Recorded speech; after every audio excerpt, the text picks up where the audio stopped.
Twilight and Fascination. Bella Swan, that's me. New girl in Forks High School. So hate being the center of attention.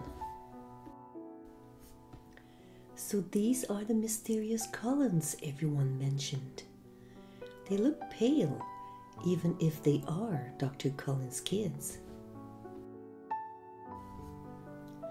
Edward Cullen took an immediate dislike of me, as if he couldn't stand to be in my presence. What was wrong with him? The class was hardly over when he jumped out of his seat and ran out as if on fire. I had every intention to confront him about his behavior when suddenly I heard tires screeching on the road in my direction. Instantly, Edward appeared out of nowhere, stopping the van from crushing me and saving my life.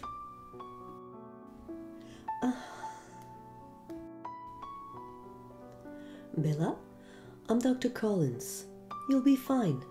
You're lucky my son Edward was able to get to you. Yeah, incredible, I muttered between my teeth. How did you get to me so fast? You pushed away that van.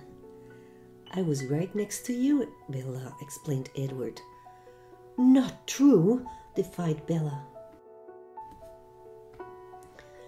Bella, why don't you sit with me today? You're talking to me now? Asked Bella, upset with his constant mood swings. I just think it's best if we weren't friends. Not that I didn't want it, warned Edward. I'm still trying to figure out what you are, admitted Bella. Any theories, he wondered? This is really embarrassing, thought Bella. Well, she started. What if I'm no superhero? What if I'm the bad guy? I'm dangerous, Bella. Please grasp that. My childhood friend Jacob and I were recently reacquainted. I decided to ask him why his tribe, the Kiludas, didn't like the Cullens. Jacob explained that this animosity between the Cullens was related to the old legends about the shapeshifter and the cold ones. I decided to look into the stories Jacob had told me about the cold ones and vampires. One night, I got lost after shopping in Port Angeles. Down a dark alley, I was attacked by a gang when suddenly I heard tires screeching to a stop. Get in the car, ordered Edward while getting ready to defend me. Those men didn't stand a chance and fled in terror. Edward insisted on feeding me after the rescue. Did you follow me to Port Angeles? I don't have the strength to stay away from you anymore, he said. My hand brushed briefly against his. So cold. One day, after school, I let him follow me into the forest. I needed him to give me some straight answers. You're incredibly fast and strong. Your skin is cold and you don't eat. I know what you are. Then say it out loud, demanded Edward. Vampire. And what do we eat? He reminded me. My family and I are different. We are what we call vegetarian vampires, because we only drink animal blood. But your blood, it sings to me. I don't know if I can control myself around you. I know you won't hurt me, said Bella, trembling. Bella, I need you to see why we don't show ourselves in the sun, said Edward, opening his shirt. Bella saw millions of diamonds embedded in his marble chest. This is the skin of a killer, explained Edward, ashamed. You don't care that I'm a monster? That I'm not human? Asked Edward. It doesn't matter, confessed Bella. Edward crouched down, sliding me on his back. You'd better hold on tight, Spider Monkey. Suddenly, he took off, and the forest became a blur. He had brought me to his secret meadow. Bella, I would like to try something. Please, be very still, he requested. And then, very slowly, Edward gently kissed me. You don't know how long I've waited for you, confessed Edward.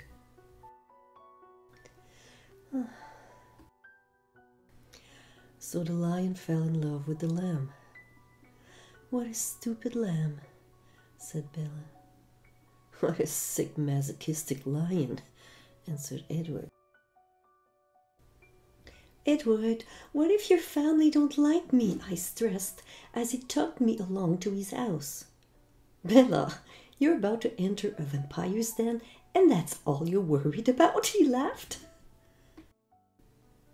Bella, now that you've met my family, don't you think it's time you told Charlie you have a boyfriend? I guess so, I blushed.